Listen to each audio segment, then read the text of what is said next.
required to take anybody. We are so at their mercy.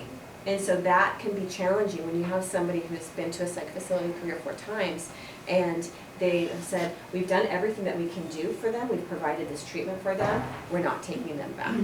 So that's one case that we've had, I think, as a case example. The other one is very familiar to all of us. 13-year-old male remained in the ED for 37 days. He's autistic, he's an immigrant, he's homeless, he did not eat independently, toilet independently, he did walk. Obviously independently, didn't talk.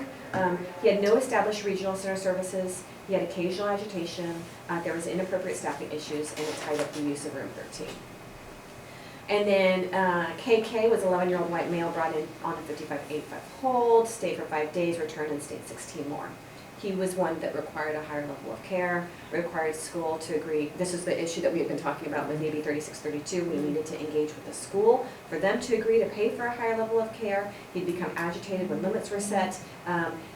They did do some medication adjustments, but I think that we had a really, really hard time managing his medication because we're not set up for continuous orders of medication. There was a lot of splitting with the staff, and I think that that's an issue for us to sort of look at as a team, and more than anything, to provide consistency. Marie, you probably don't know this, I always use you and Betsy as my examples for ES, because I had Marie making Xerox copies of math books for ES, and I had Betsy bringing enchiladas.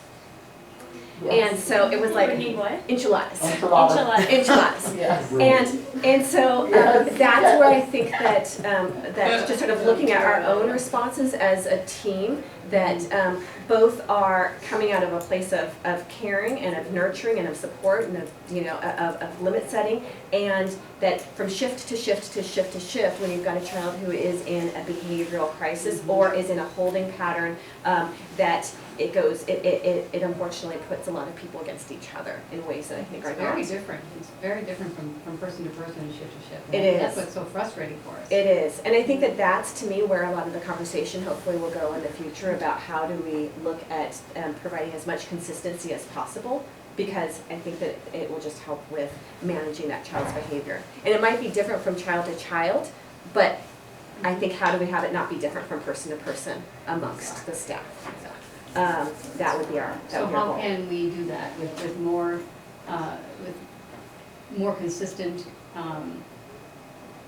printout of what to do for each patient from the psych team and I think so. I mean, Marisol and I can talk about how we would roll that out and what would be most supportive. I know that, I feel like, who was it? Fran, you might, who was there's another, I feel like some PM nurses had a lot of energy and ideas about ways to. Yeah, they were talking about maybe doing like a shift huddle with the social worker or the psych person to see what the goals were for that shift, see what the limitations were. Like what time should the team be put off? Right. What time is bedtime? Should they be able to have sodas and treats nonstop? Right. Because security now doesn't do that anymore. They're very good about limiting that, but trying to make it so that everyone was on the same page, which I think is so essential. What the limitations are for each patient. I know, of course, it's different for every kid, but if we had that at the outset, I think we would make a lot better compliance from all the nurses, and just it would be better for the patients, and they know that, oh, I'm not going to get this from this nurse and this from this, that, and everything. Right.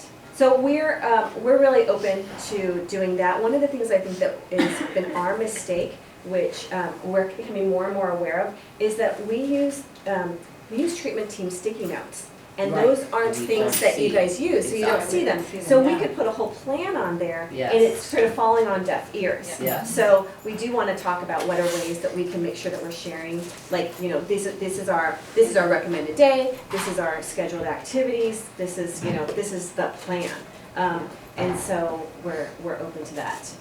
And we I'm sure you've noticed this, although Andrea is on maternity leave right now, and so the next couple of months will be a little bit back to how it used to be. But I think we are moving in a direction of having Bert consistently here from 7 a.m. till 2 a.m. every day. I mean, I think that that's really the direction that this needs to go, as opposed to having people get sort of called in, right? I mean, that's the challenge of like, if somebody actually is an active crisis and then you're waiting 30 or 45 minutes, or there's a pushback of like, are they medically cleared yet?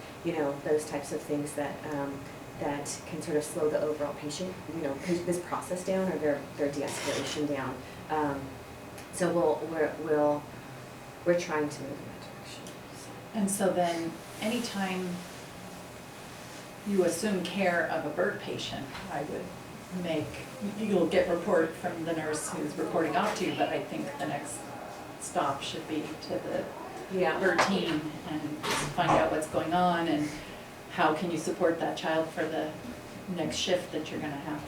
Well, I think what may make a lot of sense too, and we can talk about this offline, but if we are moving in a direction of actually being here for the entire, most of the duration for 19 hours, that whether it's that we join a huddle or we check in right after a huddle, when everybody's already there, that, We were inviting people. Just before I start my shift, what would you say would be kind of the ideal way for the nurses to set the stage in those first 5 minutes, really, especially for the more acute births who are here, not, the shorter term stays. From the time we get them into a room, because I know in general Burton social work prefers us not to delve into questions because really that's your role, that's not our role. But how can we set the stage in those first kind of 5 minutes and in order to kind of prepare the patient for what's to come and make them feel comfortable? And I think everyone has their own style. Some do ask questions, some don't. Yes. Some are I think it's thorough, hard some take when the we clothes, do some all don't. separate. And so so like what would be your ideal? I think in general, and I don't know if you have any ideas, but my name's Gab, I'm your nurse today.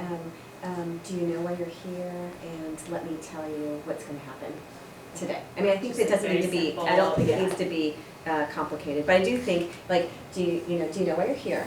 And because some kids are like, I have no idea I don't know why I'm here. And sometimes it's a defense, and sometimes they really, really don't know. Like things got really out of control, and they're not tracking everything, or they're really, And it's scary, that's a security guard right there, Yeah. you have no idea why. Yeah. I always try to point that out too, because I say that we take care of kids all day long, and that ultimately there's lots of kids that come in that are having problems with their feelings or their thoughts, their emotions, and then I do point out that they'll have security at their door, and that's gonna really be helpful, because then if they need me, they can just ask the security to get them. So I try to put it in a quasi-positive way, Emphasizing safety. Emphasizing safety. Yeah. And then that's it. I mean, I don't. Because the door being open is a big thing for a lot of families. I mean, I just tell them 4 things. I always say, most people come to parents can meet with them. I would say, so, we're here to have you, this is what we're gonna do. For safety purposes, you'll have a security guard outside, and they'll help, they're gonna be with you the entire time. I'll be your nurse, and I'll be helping you with food, blah, blah, blah. You'll have a doctor that's gonna come in and examine you to make sure that you're healthy. And then you'll also have social services that are gonna come in and have a long, extensive conversation with you, to see what we can do to help you. So I just kind of lay out the 4 things, and then turn around and walk out.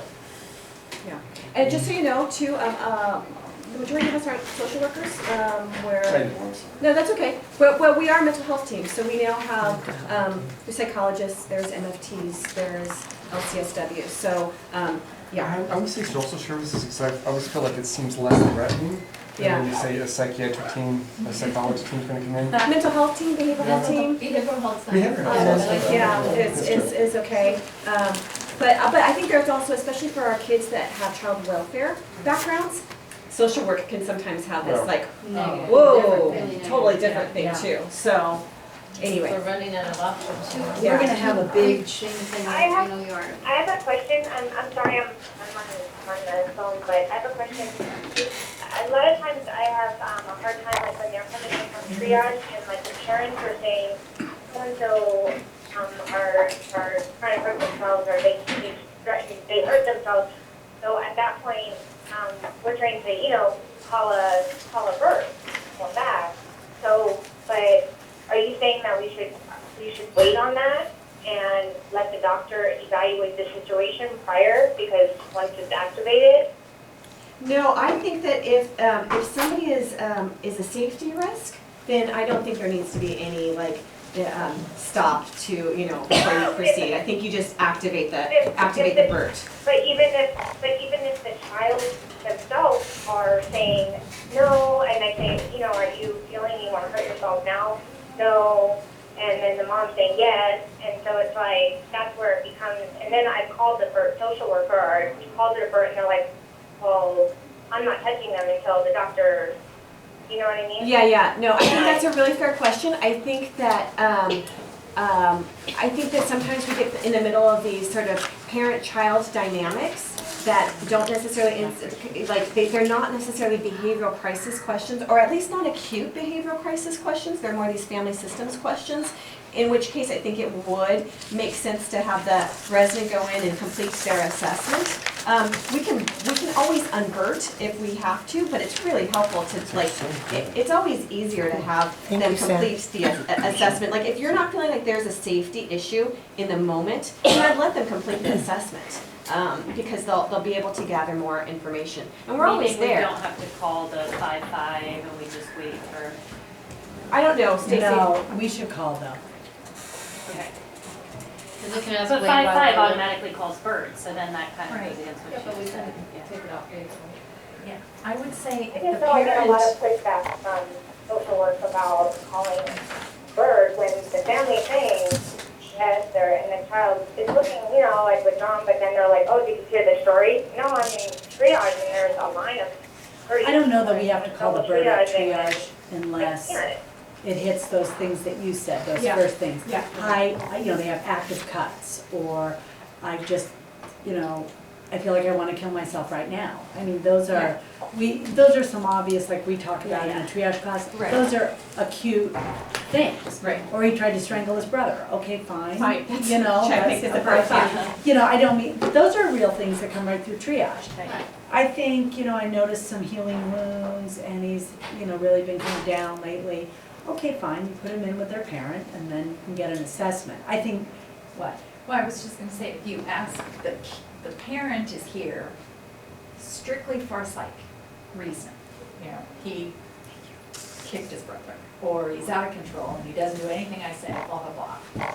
And then you ask the child if they wanna hurt, do you feel safe, or whatever the words are, and you feel like they're safe. We would still call a BERT, because the only reason they're here is because the parents brought them with a psych problem. I know, but it could be something like they shouted out at school and the second grade teacher is sick of them. And that. I'm so sorry, I do need to go, but I think we need to talk about the mild to moderate and moderate to severe. I agree with you. And to begin to sort of flush that out with social services, flush that out as in a triage process, because I think there's actually more algorithm that we can do to go, okay, this, and it will move us in a direction that, it's not that I think that the family needs help regardless. It's just who is gonna be the provider to help. And Carrie, in answer to your question, Okay, triage I'm gonna should run. never be. Thank you so much. Thank you. I would think if the It's Monty's child house? and the parent both say the child can Sorry. stay right now, Yeah. It's hers. then I wouldn't call a BERT. No. But if the parent says this child isn't safe, and the child says I feel fine, I would still call a BERT. If they both agree they can be safe in a room together, then no question. So what do you say But if it's beyond that. But it's family dynamics, so I mean, we can call the BERT and then the resident should assess, and if there's no acute suicidal ideation, they want a psych assessment, we don't do that here. Right. So then medical social work connects them to that, and we just take off the BERT at that point. So what do you say to the kid, when the parent says, 3:30, right? I don't feel safe with my child? Right in front of the kid, they say that. Yeah.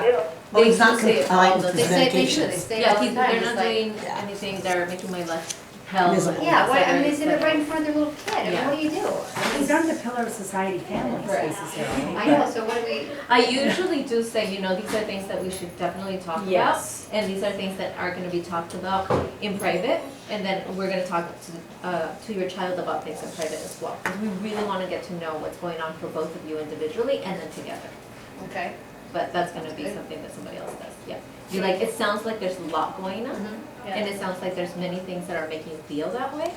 And you just say, if you feel that way, it doesn't mean things are that way, so the kid's like, oh, she's just feeling that way. So it sounds like something's making you feel that way, but, and there's so much going on, and we're gonna try to support you in that, so then you'll feel better about the situation. That's much better than me looking at the parent.